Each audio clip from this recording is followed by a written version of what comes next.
네, 제목에서 보시는 것처럼 24학년도 대입 특기자 학종 설명회를 진행하겠습니다. 오늘 설명회 주요 목적은요, 과거에 저희가 오프라인 현장으로 여러 번 설명했던 것처럼, 네, 하울링은 저희가 좀 잡도록 하겠습니다. 했던 것처럼, 지난해 입시 실적이나 이제 실제 사례들을 좀 설명을 드릴 거고요. 그리고 오늘 설명회의 가장 중요한 목적 중에 하나가 이제 올해부터 UD를 진행하시는 선생님, 제임스 홍 선생님이 새로 오시게 돼서 그 부분에 앞서서 저희가 올해 입시에 대한 전반적인 과정들 한 번 더 설명을 드리고 진행하는 쪽으로 하겠습니다. 그리고 이번 설명회에서 제가 앞부분을 맡은 부분은 현장 설명회에서 보셨던 것처럼, 그리고 지난 2주 전에 아마 영상이 하나 올라왔을 텐데요. 합격 실적들에 대한 부분들 좀 구체적으로 짚어서 과연 지금 고3들이라면 또는 지금 고2가 되겠죠. 이제 3학년 앞두고 있는 24학년도 준비, 25학년도 준비, 이 학생들이 어떻게 생활기록부나 또는 자신들의 주요한 실적들을 관리해야 되는지 이 부분에 대해서 좀 더 구체적으로 짚는 방향으로 나가도록 하겠습니다. 자, 먼저 설명의 시작에 앞서서요, 목차를 좀 설명드리겠습니다. 가장 중요한 것들, 사실은 이제 얼마만큼의 학생들이 합격을 했나 또는 어떤 지원 실적을 가지고 있나, 이걸 먼저 보여드리는 것이 가장 중요하다고 보여지고요. 두 번째는 이제 합격자 생기부 분석을 좀 해보겠습니다. 제가 이전 현장 설명회에서 여러 번 말씀드렸던 것처럼 생활기록부, 이게 이제 어디에 맞춰야 되느냐 또는 어떤 식으로 준비해야 되느냐, 이게 이제 24학년도부터 우리가 가장 중요해지는 관심사가 되는데요. 지난 설명회에서 제가 여러 번 말씀드렸던 것처럼 이제는 내신 혹은 우리 아이가 영어로 자기소개 잘 쓴다 라고만 해서 UD에 다 갈 수 있다, 이런 경우는 아닌 걸 이미 아실 겁니다. 참 안타깝게도 아마 지금 이 설명을 들으시는 많은 학부모님들께서는 우리 아이가 특목고가 됐든 또는 자유형 사립고등학교가 됐든 진학할 때까지만 해도 연고대는 아주 쉽게 갈 수 있을 거라고 판단하셨을 거예요. 그때 또 입시가 되게 힘들었던 것도 사실이고요. 근데 지금 우리가 맞닥뜨리게 되는 현실은 현재 고1이 되는, 이제 고1이 되는 고교 학점제 학생들 뿐만 아니라 지금 우리가 24학년도부터 바뀌게 되는 제도, 그러니까 생활기록부에서 그 수많은 페이지 중에서 많은 부분들이 반영이 된다, 안 된다, 이런 부분들을 이제 걱정스레 보시는 부분이 될 것이고요. 그렇다고 한다면 내신만 좋아서 가능하냐, 혹은 우리 아이가 특목고 학생으로서 또는 영어에 남다른 재능이 있는 학생으로서 이걸 준비한다고 했을 때 UD가 됐든 하스가 됐든 또는 고대의 국제학부나 세부 학과가 됐든 이걸 지원한다고 했을 때 어떤 조건을 참조해야 되느냐, 이 설명에 들으시는 목적이 가장 큰 이유가 될 것이라고 보여지고요. 그래서 생활기록부를 UD하스 위주로 좀 구체적으로 볼 거고요. 그리고 세 번째, 생기부 관리해야 되는 방법. 자, 이거는 현장 설명회나 그리고 저희 KNS하고 유튜브에서 설명드렸던 것처럼 구체적으로 생기부를 어떻게 관리하면 좋은지에 대한 가벼운 팁들을 조금 정리해 놓은 상황입니다. 그래서 아마 이제 현장 설명회 들으시는 분들은 제가 고2까지 되는 생활기록 마감이 다 끝났기 때문에 이제 고3을 어떻게 준비해야 될지에 관해서는 아마 3월부터 컨설팅 일정에 대해서 제가 안내를 좀 드렸을 겁니다. 그래서 그런 부분들과 관련 지어서 4번에 수심 타임라인이라고 되어 있죠. 우리가 이제 고3이 되고 겨울방학이 다 지나간 마당에서 3월 달에 이제 본격적으로 고3이 시작된다고 했을 때 도대체 우선순위에 무엇을 둬야 되고, 그리고 3월부터 시작해서 원서 접수가 9월이라고 한다면 이 짧은 6개월 사이에 우리가 어떤 식으로 준비를 해나가면 되는지 전체적인 그림을 좀 그릴 필요가 있습니다. 매번 설명할 때마다 저는 이제 이 연간 일정에 대한 타임라인을 좀 설명을 드리는 편인데요.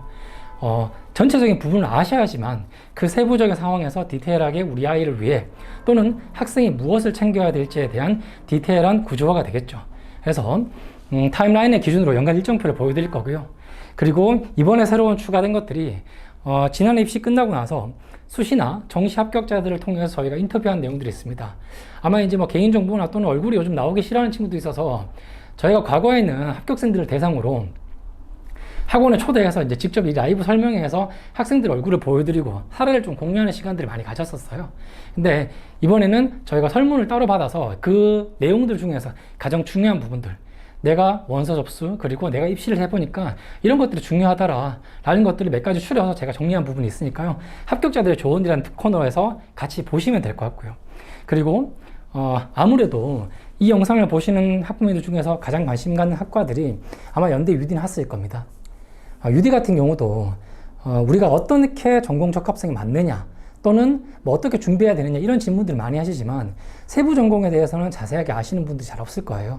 그래서 저 이후에 이제 설명회를 진행하시게 될 제임스 홍 선생님께서 UD에 관해서는 이제 상세하게 세부 전공이나 그리고 뭐 학습법에 대해 설명을 해주실 거고요. 제가 진행하는 수업인 뭐 이제 학종에 관련해서는 하스의 세부 전공에 대해서 제가 좀 자세히 설명을 드릴 수 있도록 그렇게 하겠습니다.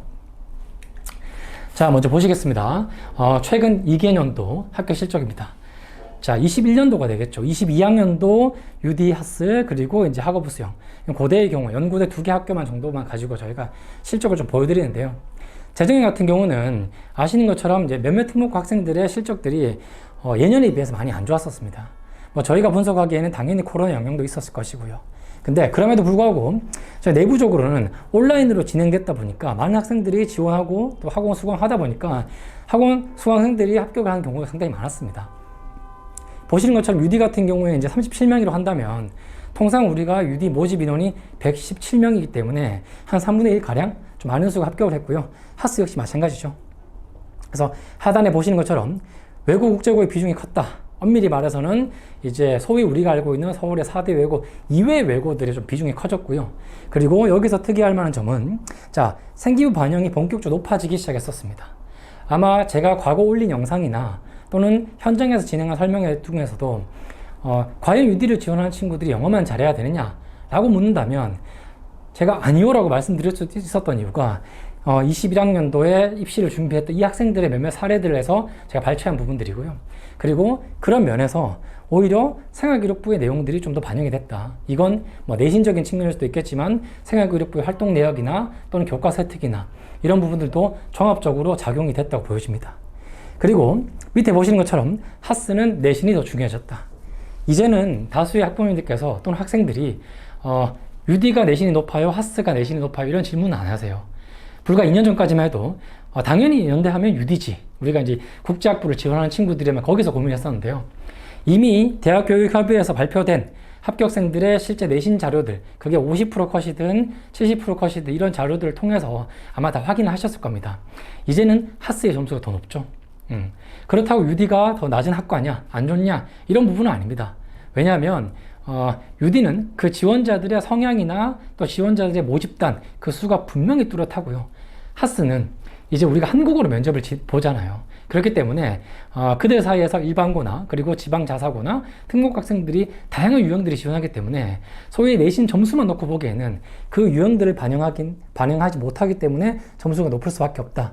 이런 부분으로 이해되어지고요. 그럼에도 불구하고 우리가 과거에 UD가 하스가 처음 생긴 게 2015년도인데요. 그때에 비해서는 확연하게 하스는 내신 비중이 더 높다 라는 맥락에서 좀 이해를 하시면 되겠습니다. 자, 그리고 고려대학교의 경우에는요, 이제 본격적으로 자기소개서가 폐지가 됐죠. 그러다 보니까 내신과 생기부 자체의 비중이 많아질 수밖에 없었습니다. 고대는 이제 연대 같은 경우에는 UD와 하스가 올해부터 본격적으로 자기소개서 폐지되지만 고대의 경우에는 지난해부터 다 폐지가 되는 바람에 보시는 것처럼 학우나 개족의 실적은 뭐 UD에 비해서 약하지만 그럼에도 불구하고 내신 비중이나 또는 계열 적합형의 경우에는 과거 고대 일반 전형 그리고 그 이름으로서는 우리가 과거 특기자 전형을 봤던 그 전형에서는 보시는 것처럼 전공 적합성이 더 중요해질 수밖에 없다. 이렇게 좀 이해를 하시면 되겠고요.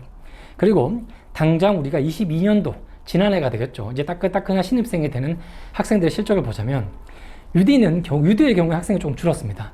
왜냐하면 과거에 비해서 특목고 학생들 중에 내신 비중이 좋은 친구들은 이미 학종에 UD가 아닌 다른 전형으로 지원한다거나 또는 내신 비중이 낮은 친구들의 경우에는 미리부터 수능을 준비한다거나 좀 이제 갈리게 된다는 것들로 보시면 되고요. 그러다 보니까 UD 지원자들이 줄고 그런 면에서 저희 쪽에서 합격사가 어떤 면에서 좀 줄어들었다 보실 거고요. 다만 한편으로는 하스 인원이 좀 늘었죠. 하스가 늘었다는 거는 아마 저희가 이제 재작년 입시를 끝나고 나서 하스의 경우에는 내신의 비중이 더욱 커질 수밖에 없습니다 라고 누차례 말씀을 드렸고, 그리고 지난 2개년도 동안 저뿐만 아니라 학원의 모든 분들께서 상담을 하시면서도 아마 이런 것들을 강조해 드렸을 겁니다. 하스의 경우에는 UD랑 색깔이 다르다. 자기소개서가 한국어로 쓰여지는 게 있든 또는 영문으로 쓰든 어찌됐든 간에 하스의 경우에는 대학교육협의회 50% 컷과 70% 컷이 당연히 UD보다 내신이 높기 때문에 내신에 더 집중하셔야 된다 라는 말씀을 드렸고요. 그런 면에서 자, 이번 23학년도 UD 하스의 결과를 보자면 자, 지방자사고들이 약진하고 있습니다. 제가 지방자사고라고 사실 뭉뚱그려서 말씀을 드렸지만 서울 이외의 경기권 외고, 그리고 지방의 외고나 자사고들이 좀 더 많은 수가 합격을 했다고 보여지고요.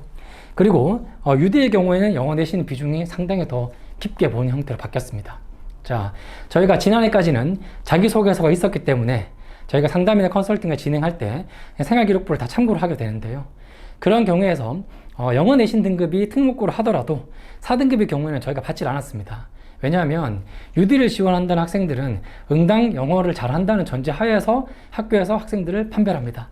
그렇다고 한다면 우리 학교의 내신 경쟁이 치열하다. 특히 영어의 경우에는 만약에 우리 아이가 외고 영어과로 갔을 때 한 개 틀려서 3등급 또는 2개 틀리면 4등급까지 내려가는 그런 조건이라 하더라도 대학 측에서 보는 기준은 그야말로 숫자라는 거죠. 자, 내신만 가지고 끊지는 않겠지만 그래도 이 학생이 영어로 수업이 진행되는 유디나 또는 그 밖에 하스를 하더라도 유디 중심으로 보자면 유디를 지원한다고 했을 때 영어 내신 비중을 좀 더 특색 있게 볼 수밖에 없겠죠. 그런 맥락에서 영어 내신 비중이 더 커진다고 보여지고요. 하스의 경우에는 전체 내신, 아까 제가 말씀드렸던 것처럼 대학교육협의회가 바라보고 있는 또는 대학교육협의회에서 나와 있는 50%, 70%로 컷해서 보셨던 것처럼 전체 내신 비중이 더 클 수밖에 없다. 이건 다분히 일반고 학생들도 지원하기 때문에 더 높다는 것들 한 번 더 강조 말씀드립니다. 그리고 고대의 경우에는 학우나 계적의 경우에는 재작년보다 실적이 좀 더 좋아졌습니다. 왜냐하면 아시는 것처럼 재작년부터 하스가 수능 최저가 생겼죠. 두 과목 5등급, 한국사 4등급, 영어 1등급. 자, 제가 개인적으로 부모님들 전화 오셔서 상담할 때도 영어만큼은 우리가 연대를 지원한다고 했을 때, 특히나 국제계열을 지원한다고 했을 때 그게 수시가 됐든 정시가 됐든 영어 수능 등급은 반드시 1등 맞춰라 라고 제가 여러 번 강조를 드렸습니다. 왜냐하면 이번 설명회가 정시에 관한 건 아니지만 정시의 경우에는 우리가 국제계열을 지원한다고 했을 때 영어 내신 비중이 상당히 클 수밖에 없고요. 그리고 연대는 고대와 달리 영어 등급이 한 개 내려갈 때마다 5점이 감점됩니다. 고대는 2.5점이 감점되거든요. 그래서 그런 면에서 영어를 더 집중해야 될 수밖에 없고요. 자, 학우와 계열 적합한 경우에는 22학년도와 크게 다르지 않습니다. 자기소개서 없고 생활기록부라 내신 위주로 봤었고요.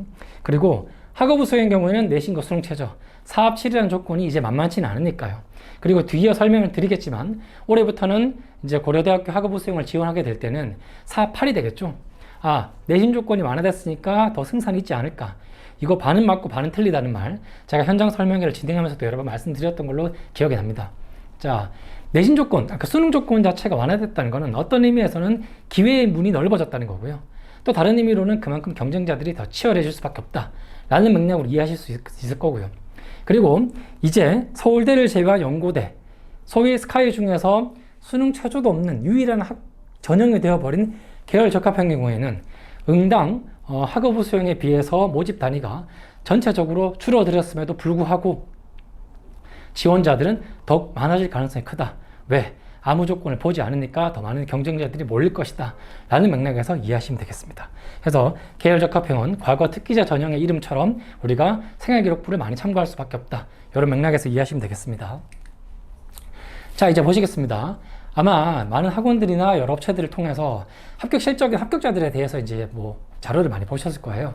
근데 이제 저희가 이렇게 공개할 수 있는 이유는 다수의 학원들은 누가 어디 합격했다 이름은 가리죠. 성만 나오고. 근데 저희는 이제 학교들과 그리고 그들의 내신 수준들까지 함께 공개를 하고 있죠. 네. 그러다 보니까 저희 자료가 좀 더 디테일하다고 보여지는 게 저만의 생각은 아닐 겁니다. 그래서 보시게 되면 UD 같은 경우에는 1차 합격자들이 재수생 포함해서 47명 가까이 저희가 이제 수강을 했었고요. 최종 합격자 명단에 이런 인원들 정도가 나와 있다 라고 보시면 되겠습니다. 자, 그리고 이제 학종의 경우에는 우리가 이제 50명 중에서 재수생, 재수 3위로 썼는데요. 재수생 14명 정도 포함해서 50명가량 이제 수강을 했었고요.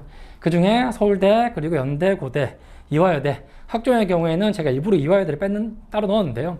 이거는 이제 학종이라기보다는 저희가 특기자 전형으로 봤을 때 소위 국제학부나 영문과, 영어교육과 우리가 어학 특기자와 국제학 특기자로 지원한다고 할 경우에 어떤 학생들이 합격했는지 좀 보여드리기 위해서 상세 유형을 좀 구분했다고 보시면 되고요. 자, 이제 보시겠습니다. 지금부터 보시게 될 자료는요, 두 번째 단계, 이제 합격생들의 생활기록부가 되겠습니다. 아마 현장의 많은 설명회나 또는 지난 영상을 통해서 저희가 실제로 상기부 내용들을 조금 더 공유를 해드렸는데요. 지금은 오른쪽에 보시는 것처럼 이제 몇 가지 코멘트를 달았죠. 생기부에 대한 상세 분석을 통해서 자, 지금 당장 고3이 되는 친구들이라면 어떻게 집중해야 될지 자신의 유형에 맞는 상황에 따라서 우리가 뭘 집중하면 좋을지에 대해 보시면 좋을 것 같습니다. 자, 제가 좀 자세를 돌려서 이쪽에 설명을 드리겠습니다. 먼저 보시는 것처럼 특목고에서 내신이 좋은 친구입니다. 당연히 특목고고 내신이 3.6 안에 들으니까 괜찮은 친구죠. 생활기록부 수준은 봉사활동 및 교내과 활동이 좀 탁월했고요. 응당 이 친구는 영어 교과 등급이 1등급이었습니다. 그렇다고 한다면 영어라는 조건을 충족했기 때문에 UD는 오케이. 지난해는 자기소개서가 있었으니까요. 그리고 두 번째, 수강 실적의 경우에는 학기별 영어 관련 교내 수강 실적이 좋았습니다. 나름 임원 활동도 했었고요. 근데 자, 수학 경시대회에서도 수상했습니다. 자, UD는 영어만 잘하면 되는 거 아닌가요? 수학이나 과학이나 사회 탐구 영역에 대해서는 저희가 별로 한 게 없는데 또는 다른 성적이 좋은데 괜찮을까요? 자, 매번 상담 때마다 말씀드리지만 아무 상관없습니다. 오히려 그러니까 뒤이어 이제 제임 선생님께서 UD에 대해 상세 설명해 드리겠지만요. 우리가 UD라고 해서 영어로만 수업하지 영어 문학을 배우는 건 아니잖아요. 세부 전공이 비교 문학도 있고 정치외교도 있고 국제학도 있는데 여기 보시는 것처럼 수학도 요즘 필요한 능력이기 때문에 굳이 좋은 성적을 자 2학년 때까지는 수학 등급이 좋았으니까 고3 때는 다른 등급을 더 높이기 위해서 수학을 좀 내려놓자. 굳이 이렇게 가실 필요가 없다는 거 참고하시면 되겠고요. 자, 그리고 어학 성적. 이 친구는 토플 성적이 119점이 나왔습니다. 자, 고2 때 준비하면 3회 이상 응시했습니다. 제가 이 얘기를 죄송합니다. 뒤이어 이제 토플 성적에 대해서 계속 말씀을 드릴 텐데요. 간혹 우리가 UD를 쓰면서도 이화여대까지도 고려하는 학부모님들이 계세요. 자, 많은 분들이 상담을 받으시면서 이대의 경우에는 토플 127은 돼야 된다. 혹은 토플 점수가 없으면 안 된다. 라는 얘기를 많이 들으십니다. 근데 우리가 보는 현실은 그렇지 않다는 거. 자, 이 친구의 경우에는 고2 때 준비하면서 받았기 때문에 더 이상 준비를 안 한 거예요. 그러니까 내도 되는 거죠. 자, 마지막에 보시겠습니다. 서울대부터 연대, 서강대, 이대까지 썼죠. 전형적인 특목고 학생들, 서울에 존재하고 있는 특목고 학생들이 쓰는 원서 유형이에요. 그러다 보니까 서울대는 학생 본인 희망에서 지원을 했고 서강대의 경우에는 학교가 쓰라고 했었습니다. 왜? 다수의 특목고 학생들 중에서 내신이 좋은 친구들은 또는 내신과 수능 최저를 갖출 수 있는 소위 출중한 조건의 친구들은 서울대, 연고대 위주로 쓰지 서강대를 밑으로 내려갈 생각들을 하지 않습니다. 자, 지금 이 학생이 이화여대를 썼다는 거 여학생이라는 얘기죠. 만약에 남학생의 경우에는 어디를 썼을까요? 당연히 성대 글로벌 경영 경제 리더십, 소위 글로벌 3인방을 썼겠죠. 근데 남학생의 경우는 제가 넣지 않았는데 자, 이 경우를 하더라도 남학생은 오히려 성대가 떨어지고 연대가 붙는 경우가 많습니다. 그럼 왜 그럴까요? 자, 서울 이외의 학교들에서 지원하는 소위 일반고라면 내신이 1점대 중후반 친구들 그리고 지방에 있는 자사고나 특목 학생들은 성대를 아주 현실적인 목표로 써요. 그렇기 때문에 연고대보다 오히려 성대가 붙는 경우가 더 많습니다. 예. 실제로 나의 수준이 나가 내 눈으로 보기에는 성대가 아주 낮은 학교를 하더라도 원서 구성을 할 때는 성대는 소위 이런저런 조건들을 따져보고 써야 된다는 것들 나중에 원서 구성에 대한 얘기도 한번 더 드리겠지만요. 그런 부분들도 참고하실 필요가 있겠습니다. 자, 두 번째 경우 보겠습니다. 이 친구는 자사고를 졸업한 친구인데요. 그 중에서도 세부 특기사항 전공적 합성이 좀 좋았던 친구. 보시는 것처럼 전사고. 자, 사실 이 친구는 이제 용인외고 학생인데요. 생기부 수준은 당연히 이제 용인외고 국제반에서 해외 대학을 준비했기 때문에 그렇게 좋은 편은 아닙니다. 활동 실적이 그렇게 많은 편이라고 보이지는 않고요. 그나마 교내 활동 중에서는 오케스트라, 동아리, 문학작품, 특히나 연극 동아리 많이 했었죠. 처음 상담 왔을 때 이 친구의 내용이 뭐였냐면 우리 아이는 극작가가 되는 게 꿈이고 미국 유학을 준비했었다. 근데 이런저런 상황으로 인해서 다시 국내로 들어오게 됐고 UD를 지원하겠다. 왜? UD에 비교문학이라는 세부 전공이 있으니까. 자, 그렇게 준비를 했던 친구고 어학 성적은 융합 준비비를 했기 때문에 당연히 필요가 없었고요. 그리고 원서는 딱 2개밖에 안 썼습니다. 왜? 실패할 경우 다시 나갈 생각이었으니까요. 그러다 보니까 해외대 지원으로 유턴한 케이스 치고는 학생의 성향이 비교문학에 맞춰진 아주 뚜렷한 케이스였고 자기소개서를 통해서 한 번 더 자신을 어필할 수 있었기 때문에 충분히 가능했다 라고 이해가 됩니다. 세 번째 경우입니다. 일반고 학생이고요. 이 친구는 내신이 아주 좋은 케이스예요. 그러다 보니까 강남 일반고였고 내신이 아주 좋고 그런 면에서 수능 실적은 학기별 수상 실적을 충족하고 그리고 일본어랑 영화제를 통해서 유디의 희망 전공 이 친구도 아마 비교문학 쪽 관련이 되겠죠. 그리고 당연히 어학 성적 없습니다. 초등학교, 중학교 1학년 때까지 해외에 체류했기 때문에 토플을 볼 필요가 없다고 얘기했었어요. 자, 마지막으로 일반고 초상위 계열의 지원 유형입니다. 뭐죠? 서울대 쓰고 연구대 쓰죠. 그리고 서강대, 성대, 학교에서 이런 원서 구성에 대해서 만족하고 본인도 크게 이견이 없는 한 이 구성으로 쓸 수밖에 없겠죠. 그리고 고대 궤적은 자, 유일하게 불합격한 케이스인데요. 서울대와 더불어서 이 계열 적합형의 경우에는 아까 제가 말씀드렸던 것처럼 특목고 학생들이 본인의 특기를 살려 쓰는 고대에서 과거의 특기자 전형과 유사하기 때문에 일반고 학생이 내신이 좋다 하더라도 경쟁하기 좀 어려운 케이스입니다. 그렇기 때문에 떨어졌다고 보는 거고요.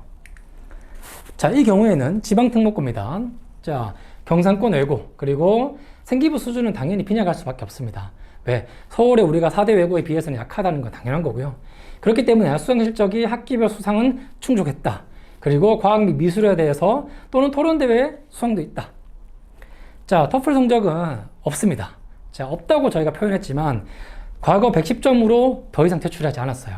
고3 때 이 친구가 점수를 더 올려야 될 거예요. 학원에 문의가 왔을 때 저희가 고2 겨울방학이 이미 지났기 때문에 따로 준비하실 필요 없습니다라고 안내를 드렸고요. 그리고 실제로 이 친구의 경우에는 보시는 것처럼 이화여대 국제학 특기자로 합격을 했죠. 이대를 쓸 거기 때문에 고민했었어요. 근데 고3이 되면요, 우리가 이제 이미 토플 점수가 있잖아요, 이 친구는. 그럼에도 불구하고 더 높은 점수를 위해서 소위 학원들이 얘기하는 어디저디 업체에서 얘기하는 것처럼 116, 7점을 만들기 위해서 반드시 또 해야 될까요? 그렇게까지 할 필요 없다는 거죠. 왜? 고2 때까지는 이 점수를 올리기 위한 노력이 반드시 필요할 수도 있어요. 왜냐하면 찜찜한 상황을 만들지 않기 위해서. 근데 고3이 되면 우선순위가 달라지잖아요. 내신도 지금처럼 유지를 해야 되고, 그리고 생활기록부에 대해서도 내가 어떻게 마무리할지에 대해 고민해야 됩니다. 게다가 3월과 6월에 모평도 봐야 되잖아요. 그러니까 준비할 것들, 그야말로 우선순위가 더 높은 것들이 많기 때문에 토플은 정지를 시켰고, 그럼에도 불구하고 이들 합격했기 때문에 토플은 중요한 반영 요소가 아니다 라고 보시면 되겠습니다. 자, 그리고 이제 마지막에 실적에 대해서 보겠습니다. 지방특목고의 보수적인 지원 성향이라고 제가 표현했는데 왜 그러냐면 이 정도 유형임에도 불구하고 전교과가 3.67이기 때문에 학교 측에서는 서울대 원서를 주지 않았습니다. 예, 다수의 지방 외고들이 그렇습니다. 그리고 연고나 그리고 성대 같은 경우는 학생이 희망을 했었습니다. 사실 학교에서는 성대 밑으로만 쓰라고 했다고 하더라고요. 그렇기 때문에 이제 제가 설명회 때마다 말씀드렸던 것처럼 서울대를 쓰는 친구들과 연대를 쓰는 친구들 또는 서울의 외고생과 지방의 특목고 학생들은 다르다는 거죠. 자, 서울의 경우는 어떻습니까? 서울 경기권의 특목고 학생들은 내가 수능이 강하냐, 내신이 강하냐 뚜렷한 구분 성향을 가지고 있습니다. 근데 지방의 특목고나 자사고 학생들은 수능도 내신도 정말 같이 잘해야 되는 친구들이죠. 당연히 이 학생의 경우에도 지방 외고이면서도 자, 내신 자체가 좀 빈약했지만 충분히 수능의 조건도 갖췄기 때문에 분명히 학교에서는 정시를 더 권했을 거예요. 그러다 보니 수시에서 무리하지 말고 힘 빼지 말라. 그래서 소위 연고대 지원조차도 학교에서 말렸던 경우입니다.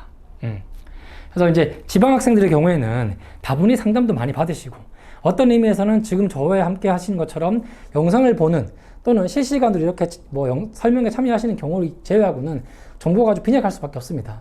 그렇기 때문에 지방에 있는 친구들일수록 오히려 이런 영상이나 또는 여러 조건들을 좀 따져보실 필요가 있고요.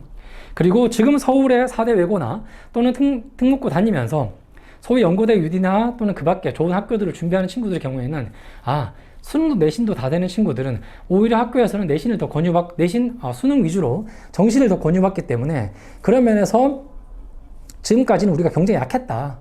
그런 의미로 좀 이해하실 필요가 있습니다. 자, 이제 하스의 경우인데요. 이제 학부모님들께서 주로 하시는 질문 중에 UD를 쓸까요? 하스를 쓸까요? UD랑 하스랑 많이 다른가요?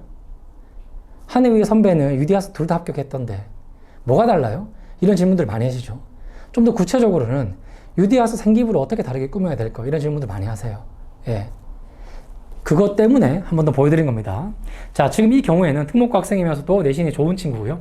그리고 보편적 특목고 수준을 가지고 있는데, 자, 교과사택의 경우에는 활동과 결과 위주로 나열이 됐습니다. 나열이라고 제가 표현한 이유는 특별히 교과사택에 대한 내용이 섬세하거나 꼼꼼하게 기록되어 있지 않다는 겁니다. 그런 의미에서 수학 실적 또한 크게 다르지 않는 무난한 형태고, 또 하나 더 수학 교과에 대한 수상이 하스 내 세부 전공 지원하는데 어필이 되겠다라고 저희가 설명을 좀 드렸어요. 마찬가지로 어학 성적 없죠. 고3 7월 토플 응시 후 112점으로 미제출. 자, 아마 토플에 대해서 미래를 못 보는 친구들은 7월 기말고사 끝나자마자 한 번 혹은 두 번 더 볼까요? 라고 고민하실 거예요. 점수가 원하지 않는 게 나온다면 굳이 낼 필요가 없습니다. 당연히 연고되면 토플을 안 받으니까 의미가 없고요. 이대의 경우에는 당연히 점수가 낮다면 굳이 낼 필요가 없다는 거죠. 자, 그런 의미에서 이 친구 합격한 친구는 학업부 수영과 연대하스 두 군데 붙었고요. 당연히 학업부 수영은 국제학부로 붙었으니까 국제로 갔겠죠. 자, 두 번째 경우 보겠습니다. 당연히 특목고 학생이고요. 자, 경기 소재 외고고요. 교과 세특은 활동 과정 결과가 상세하게 기재되어 있었습니다. 그러다 보니까 뭐 앞선 학생과 비슷하게 수학 교과에 대한 수상도 있고 하지만 그럼에도 불구하고 자, 이 친구는 UD하스가 둘 다 붙은 케이스죠. 자, 이 케이스는 제가 왜 넣었냐면요. 이 친구는 영어에 대한 수상 실적도 충분히 있었고요. 그리고 교과 세특의 내용이 아주 디테일하게 기재가 되어 있었기 때문에 UD를 써도 하스를 써도 크게 차이가 없었습니다. 그럼 제가 드리고 싶은 말씀은 뭐냐면요. 자, UD에 맞는 생활기록부 또는 그게 교과 세특이나 활동 내역이 따로 존재하느냐, 하스에 맞는 것들이 따로 존재하느냐가 아니고요. 지금 우리 아이가 어느 학교를 쓰든지 간에 교과 세특에 대한 내용이 상세하게 기재되어 있다면 이번 24학년도 입시를 준비하는 학생 입장에서는 당연히 그 부분이 어필이 될 것이고요. 그리고 학생을 선발하는 대학 입장에서는 과거와 달리 그나마도 학기당 한 개씩 반영이 됐던 활동 내역도 이제는 기재를 못하기 때문에 교과가 됐든 교과 이외의 세특이 됐든 상세한 내용 위주로 학생들을 평가할 수밖에 없습니다. 그렇기 때문에 그런 부분에 대해서 잘 준비가 되어 있다면 UD가 됐든 하스가 됐든 차이가 없다는 것들을 강조하기 위해서 이 자료를 넣은 겁니다. 참고하시고요. 자, 그렇다고 한다면 이제 우리가 생활기록부는 좀 어떻게 관리해야 될까? 보시는 것처럼 교과, 내신은 무조건이죠. 지금도 질문하세요. 오늘도 아침에 어떤 분이 전화 오셔가지고 얘기하신 게 내신이 어느 정도까지면 지원 가능하죠? 지금 고1, 지금 고2도 다 같은 질문하세요. 당연히 모르기 때문에 또는 불안한 마음에 또는 가장 쉽게 판별할 수 있는 기준이 내신이라는 숫자이기 때문에 질문하실 수가 있습니다.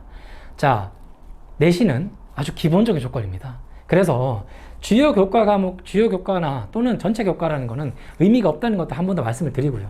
그리고 수학이나 과학도 당연히 필요하고 우리 아이가 문과고 그리고 뭐 서울대를 비롯한 주요 대학의 학과를 쓰겠지만 우리 아이가 사회탐구 영역이 괜찮아요. 과학탐구 영역 어떤 교과목도 괜찮은데 이건 의미가 없겠죠? 자, 탁 치는 대로 내신은 잘 하시는 게 중요합니다. 두 번째, 자율활동의 경우에는 이제 24학년도부터 반영이 되는 게 소위 학생의 개인적인 자율활동이 아니라 학교에서 한 활동은 반영이 되기 때문에 학급 임원이나 학술제나 학술연구, 학교에서 한 것들은 당연히 준비를 잘 해야 되고요. 세 번째, 동아리도 마찬가지입니다. 정규 동아리. 자, 해가 바뀌어도 꾸준히 존재하고 있는 학교 내 동아리의 활동들만 반영이 되기 때문에 당연히 정규 활동 중심으로 해야 되고요. 그리고 학생 스스로 만들거나 또는 한 해 두 해만 존재하고 없어질 수밖에 없는 그런 자율 동아리를 한다면 그건 역시 미반영이죠. 소위 기재는 가능하나 미반영이기 때문에 가급적 세부 특기 사항에 녹여내실 필요가 있다 라고 좀 이해하시면 되고요. 마지막 진로의 경우에는 진로는 이제 질문들 많이 하세요. 1학년 때 변호사였다, 2학년 때 인권운동가였다, 3학년 때 뭘 써야 될지 모르겠다. 근데 우리 아이는 UD 쓰고 싶다. 그러면 국제로 뭐 새로 바꿔야 될까요? 자, 제가 반문하는 질문들이 그렇습니다. 매번 오실 때마다 제가 생기부를 검토하고 질문을 드려요. 이 학생이 UD나 국제학부 가려고 인생을 산 건 아니잖아요. 1학년 때는 목표가 뭐였을까요? 당연히 무슨 과가 됐든 서울대였겠죠. 예. 근데 우리가 현실적으로 타협을 하게 될 수밖에 없고 또는 그나마 잘하고 관심 있어 하는 게 UD나 국제학부 또는 영어 교과이기 때문에 조금씩 바뀔 수밖에 없습니다. 그래서 진로 활동에 대해서는 지금 고3들이 한다면 1학년 때, 2학년 때 만들어진 이미 생활기록부에 기록된 진로 활동에 대해서는 이미 인정을 하고요. 3학년 때 국제로 써야 되니까 다른 걸로 채울까요? 라고가 아니라 1, 2학년 때의 진로 적성을 그대로 유지하신다 하더라도 그걸 우리가 UD를 쓰든 학교 하스를 쓰든 또는 고대 국제학부를 쓴다 하더라도 이걸 어떻게 국제적으로 또는 국제학부의 특성에 맞게끔 활용할 수 있을까에 대한 고민을 하시는 게 더 중요하다는 거 한 번 더 강조 말씀드립니다. 그리고 진로활동 과정에서 배운 점, 도대체 너가 배운 게 무엇이냐라는 것을 더 강조해서 넣을 필요가 있고요. 자, 그러다 보니까 교과사택의 경우에는 이게 이제 학생들이 학교 생활 중에 하는 활동들, 봉사활동이나 진로활동의 경우에는 충분히 부모와 협의가 가능하고 또는 고민의 시간이 있지만 교과사택은 수행평가가 됐던 학교 활동 중에 바로바로 이루어지는 것들이잖아요. 그러다 보니까 자, 학습 과정에 대한 구체적인 설명이 들어가야 되고요. 두 번째, 고민과 결론이 나와야 됩니다.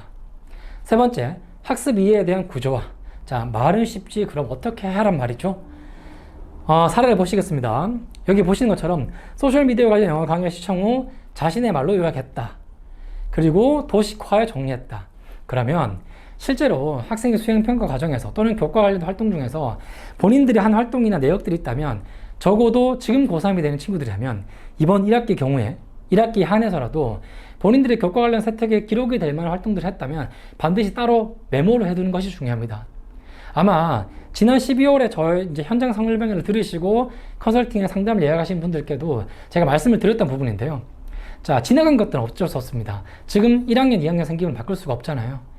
3학년 1학기 생기부가 남았다고 한다면 이제 내가 어떤 식으로 공부하고 내가 어떤 사고 과정을 가지고 있으며 그게 나의 성장과 발전에 내신이 아닌, 반드시 내신의 숫자가 아닌 어떤 식의 기여를 할 수 있는가.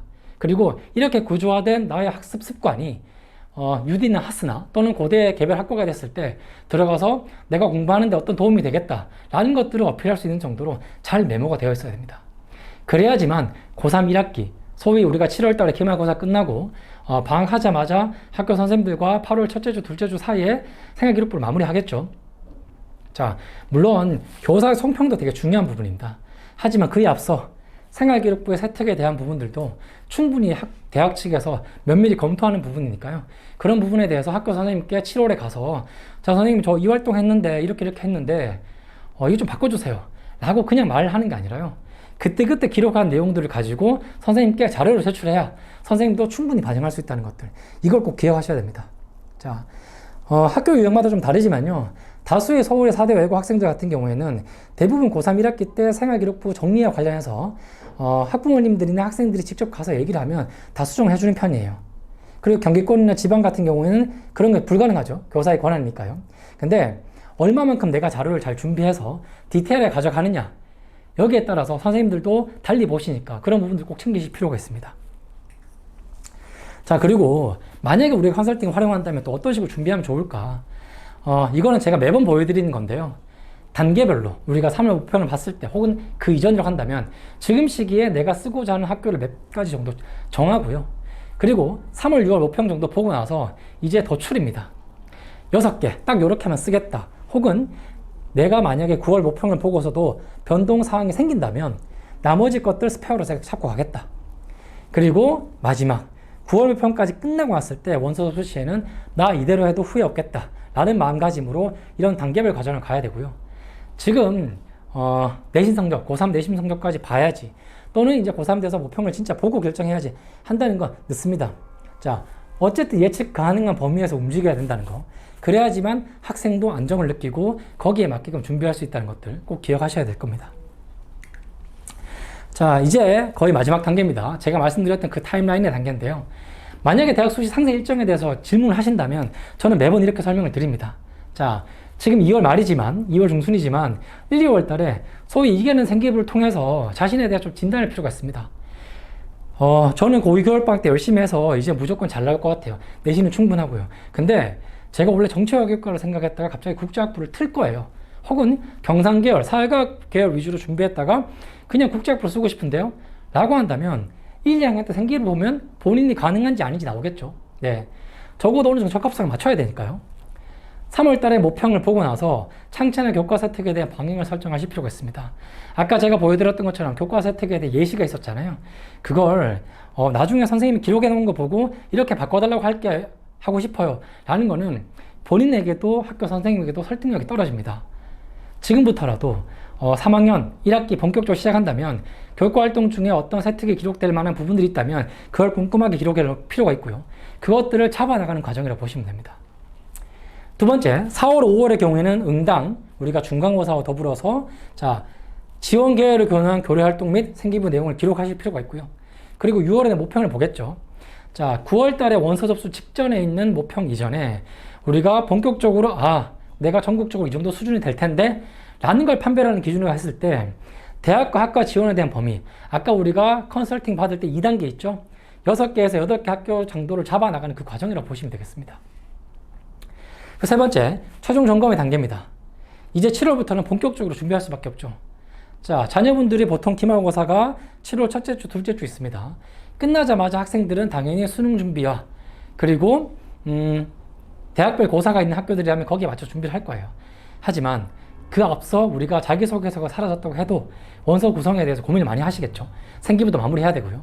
그런 의미에서 기말고사 끝나고 생기부 마무리하고 대학과 학과를 확정 지어야지만 거기에 맞게끔 전형별 시험, 미리 우리가 학원을 다닌다거나 혹은 생기부 마무리할 때 이런 부분을 고치겠습니다. 이전부터 준비해 나갔던 내용들의 정리 단계가 될 것이고요. 그리고 본격적으로 이제 10월부터 12월이 되면 대학별 고사가 있죠. 수능이 10월 셋째 주, 넷째 주라고 했을 때 10월 말에 UD 시험이 있고요. 11월 첫째 주에 이화여대, 둘째 주에 고려대학교 계열 적합형. 그리고 수능 다음 주에 연대 학생부 종합전형 그리고 고려대학교 학업부 수형이 같이 있습니다. 이건 지난 4년간 한 번도 일정의 변동이 없습니다. 자, 당연한 얘기지만 수능 다음 주에 보는 시험은 연대 학생부 종합전형 국제형, 하스 비롯한 국제형과 그리고 고려대학교 학업부 수형 일정이 겹칩니다. 시험 날짜가. 고대는 매년 입시요건을 통해서 무슨 학과는 오전에 시험 보고 무슨 학과는 오후에 시험 보는지 공개를 하고 있습니다. 하지만 하스 국제형의 경우에는 그 일정을 당일 가서 1차 발표가 날 때 확인할 수 있습니다. 자, 지금 걱정하셔야 될 건 뭐냐고요? 우리 아이가 연대 국제형으로 하스나 ISE나 혹은 아시아부를 쓸 건데 고대도 학업부 수형을 쓸 거예요. 4, 8이 됐으니까요. 날짜가 겹치더라고요. 어떻게 해야 되죠? 이런 질문 하실 필요가 없죠. 그건 그때 가서 결정하셔도 되고요. 지금 준비해야 될 건 뭐냐면요. 이런 전체적인 입시 일정이 있으니까 지금 수준에서는 우리가 지난 2개년도의 생활기록부를 보고 어떻게 준비해야 되지? 다가올 3월 달에 모평을 준비하겠죠, 학생들은 지금. 수능 모평을 통해서 너가 원하는 학과를 가기 위해서는 이 정도는 준비해야 돼. 잘 해보자. 내가 준비한 과정을 통해서 결과를 봤을 때, 자, 더 할 수 있을까 없을까에 대한 어떤 가늠, 바로미터를 잡아보는 게 가장 중요한 시기라고 보여집니다. 자, 지금부터는요, 이제 합격자들의 팁이라고 제가 참고사항으로 좀 몇 개 넣었는데요. 지금 보시는 것들이, 우리 학생들이 합격을 해보니까 이런 것들이 중요했던 것 같아요. 라는 걸 몇 가지 정리한 내용인데요. 첫 번째 보시겠습니다. 원서 지원 확신을 갖고, 저희가 상담을 진행하면요. 다수의 학생들은 보통 이제 부모님과 학생이 선택하는 기준이 동일합니다. 대부분 그래요. 근데 일부 학생들의 경우에는 부모님과 학생과 학교가 또 달라요. 가령 어떤 학생은 나는 반드시 수능 볼 거야. 수능도 봐서 고려대학교 학업부 수형도 쓸 거예요. 라고 하는데 어머니나 부모님이 보시기에는 얘가 체력이 안 돼요. 너 그거 안 쓰면 안 되겠니? 그거 쓰면 너도 힘들고 나도 힘들어. 대놓고 얘기하신단 말이에요. 이미 연고대 몇 장을 쓰기 때문에. 자, 중요한 건 뭐냐면 보시는 것처럼 원서 구성 시 잠언도 소심도 피해야 된다. 내가 소심하게 적게 쓴다? 반드시 후회하고요. 자만해서 마음대로 쓴다? 그것도 후회하게 됩니다. 결국엔 뭐죠? 자, 저희 사례처럼 수능 모평 영어 만점이라도 실전에서 89점을 탈락한 경우도 있어요. 그래서 과도한 자신감, 이 정도는 되겠지라는 것들은 실전에서는 통하지 않으니까 자신의 수준에 대해 정확하게 평가하는 게 필요하고요. 그리고 요즘 경우에는 사실 부모님이 억지로 원서를 내라고 해서 학생의 선호와 관계없이 상향 지원을 하지는 않습니다. 그러면 학생이 마음을 약하게 먹고 과도하게 낮게 쓴다고 했을 때 이걸 어떻게 북돋아서 이 학생이 원하는 대로 쓸 수 있게 만들어주는지 이제 이게 부모님 역할이 될 것이고요. 그리고 그런 과정에서 여기 보여드렸던 사례처럼 자 3월, 6월 모평이 잘 나왔으니까 응당 수능도 잘 나오겠지. 그런 부분에 대해서는 최대한도로 자만심보다는 보수적으로 생각할 필요가 있다. 보시면 되겠고요. 두 번째, 자 학교나 부모님의 의견은 그저 조언으로만 들어라. 서울의 경우는 다르지만 지방의 경우에는 아까 잠시 말씀드렸던 것처럼 학교에서는 당연히 정시를 권하고요. 그리고 서울대 연고대보다는 현실적으로 소위 과거부터 존재했던 수능 전체 배치표를 통해서 이 정도 모평 성적과 이 정도 내신이라면 여기 갔겠구나라는 걸 위주로 선생님들이 추천해 주세요. 왜냐하면 학교는 이 학생이 좋아하는 학교, 가고 싶은 학교가 아니라 이 학생이 입학할 수 있는 학교, 그래서 우리 고등학교에 실적이 되는 학교 위주로 추천하거든요. 그렇기 때문에 자 결국은 학생이 가는 거죠. 그래서 스카이 심리학과를 지원했으나 학교 부모 반대했지만 본인이 확실히 합격한 경우가 있습니다. 이 친구는 고대 심리학과 합격했거든요. 그래서 이런 사례들처럼 주변의 추천, 싸우기 싫어서 그냥 썼다가 나중에 후회하는 상황이 안 생기도록 자신에 대한 냉정한 평가를 기반으로 자신 있게 지원하시기 바란다. 강조드리고 싶고요. 세 번째, 자, 이제부터는 자기소개서가 사라졌기 때문에 부담이 줄어들었지만 생활기록부를 더 볼 수밖에 없고, 그렇기 때문에 제가 사례 이후에 생기부 내용들을 공유했던 것들을 참고하셔야 될 거고요. 그리고 보시는 것처럼 UD와 하스는 따로 똑같이라고 제가 표현했죠. 이거 아까 보여드렸던 UD 하스 합격, 동시 합격 학생의 사례처럼 별도로 구분되는 게 아니라는 거. 그죠? 그리고 교과서 혜택이나 생활기록부 내용들이 전반적으로 우리 국제대학의 어떤 특성들을 얼마나 반영하고 있는가, 이것들을 참고해서 고려할 필요가 있고요. 그리고 고대 궤적. 자, 자기소개서가 없고 그리고 수능 최저가 없는 유일한 상위대학 전형이죠. 그렇기 때문에 전국의 수많은 학생들이 지원하게 될 것이고요. 늘 그래왔던 것처럼 주요 외고생들 중에서 내신이 3점 후반 되는 친구들은 무조건 씁니다. 그렇지만 그 친구들이 그렇게 쉽게 합격하지는 않습니다.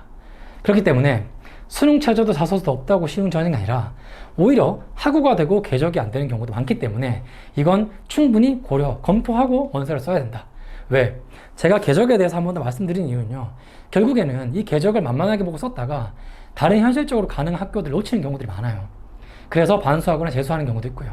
그래서 고대 궤적은 어떻게 보면 가장 마지막에 내가 쓰고 싶은 학교를 다 쓰고 나서 정말 없다면 쓴다거나, 또는 이걸 충분히 고민해보고 써야 될 필요가 있다. 한 번 더 강조드리고 싶습니다. 마지막으로 서사안이라고 쉬울 거란 착각은 금물. 아까 제가 성대의 어떤 글로벌 3개학과에 대해 설명을 잠시 드렸던 것처럼요. 자, 우리가 흔히 알고 있는 서열이 아닌 대학별 모집 인원과 그리고 지원자 성향을 파악할 필요가 있습니다. 왜? 현장 설명에서 말씀을 드렸죠. 서강대 유럽문화학부랑 영문과 모집 단위가 30명이 넘습니다. 그러다 보니까 다수의 외고생들 중에 영어과가 아니라 하더라도 무조건 서강대 성대를 쓴다면 그 두 개 학교밖에 안 씁니다. 그러면 실제로 내가 생각하기에 내 수능 점수로라도 저 정도는 가겠다라고 생각했음에도 불구하고 수시로 써서 떨어지는 경우들이 많아요. 성대의 경우도 마찬가지죠. 성대는 안 갑니다 라고 자신 있게 말하고, 또는 글로벌 학과 아니어도 저는 별로 관심 없어요 라고 했음에도 불구하고 썼다가 떨어진 경우가 엄청 많아요. 그런 면에서는 자, 이 학교의 어떤 주변의 평판 또는 내가 생각하고 있는 학교의 수준에 대해서 보지 말고요, 지금 우리가 입시를 한다고 했을 때 자, 과연 남학생들, 초상위권들, 그리고 우리 학교에 같이 가까이 있는 우리 학교에 있는 친구들이, 특히 남학생들이, 여학생들이 원서 구성을 어떻게 했을 때 그 나머지 하위 3개 학교의 구성이 어떤 학과로 쏠리는지를 충분히 확인하고 써야 된다 라는 걸 참고하실 필요가 있습니다. 자, 그리고 제가 UD에 관해서는 아까 뒤이어 설명하신 제임스 선생님께서 이제 상세, 지원 전공이나 좀 말씀을 드릴 거라고 설명을 드렸고요. 그래서 지금 보시는 건 하스에 대한 건데요. 하스는 우리가 이제 융합사회과학이라고 해서 Health, Humanitarian Arts and Social Science를 해서 이게 2015년도 처음 생긴 건데, 과거 2012년도까지만 해도 우리가 TAD라고 테크노트 학부만 따로 있었어요. 근데 통합이 되면서 전체 학과가 생겼고요. 보시는 것처럼 자, 아시안 스터디, 자, 문화 디자인 경영, 그리고 정보 교육 디자인, 그리고 창의 기술 경영, 정의사회 리더십, 그리고 계량 경영, 계량 위험 관리, 그러니까 쭉쭉쭉 전공들이 다 나와 있죠. 자, 하스는 세부 전공들이 이렇게 다양합니다. 그리고 저희가 전화로 안내 드릴 때마다 자, 하단에 있는 몇 개 학과의 경우에는 소위 통계학도 배우고 컴퓨터도 배웁니다. 그래서 우리 아이가 사회과학이나 또는 사회교육 과목이 약하고 영어가 약한데 하스 써도 될까요? 자, 내신 제한 조건 충족하고요. 그리고 수능 최저가 충족한다면 충분히 문이과를 아우르는 전형들이기 때문에, 학과이기 때문에 여기서 준비하시면 되고요. 그러면 원서 쓸 때 세부 전공 선택해야 되나요? 그건 아니잖아요. 하지만 대학 측에서 평가할 때 소위 이런 여러 계열들, 지원 전공들을 고려했을 때 이 학생은 여기 해당이 되는데 수학과학도 충분히 가능하다고 말씀드렸던 이유가 바로 여기에 있다는 것들을 참고하실 필요가 있겠습니다. 자, 지금부터는요, 제가 아까 말씀드렸던 것처럼 올해 UD 입시를 이끌고 나가실 제임스 선생님께서 본격적으로 설명에 좀 말씀드릴 거고요. 아마 지금 제가 지금까지 설명드렸던 내용들은 지지난해 실적들을 바탕으로 우리 아이가 어떻게 준비하면 좋을지에 대한 내용을 담았다면 지금부터는 이번 입시를 앞두고 우리 아이가 유디를 준비한다고 했을 때 어떤 식으로 어떻게 준비하면 될지에 대해서 좀 더 구체적으로 말씀드릴 수 있도록 하겠습니다. 자, 잠시만 기다렸다가 진행하겠습니다.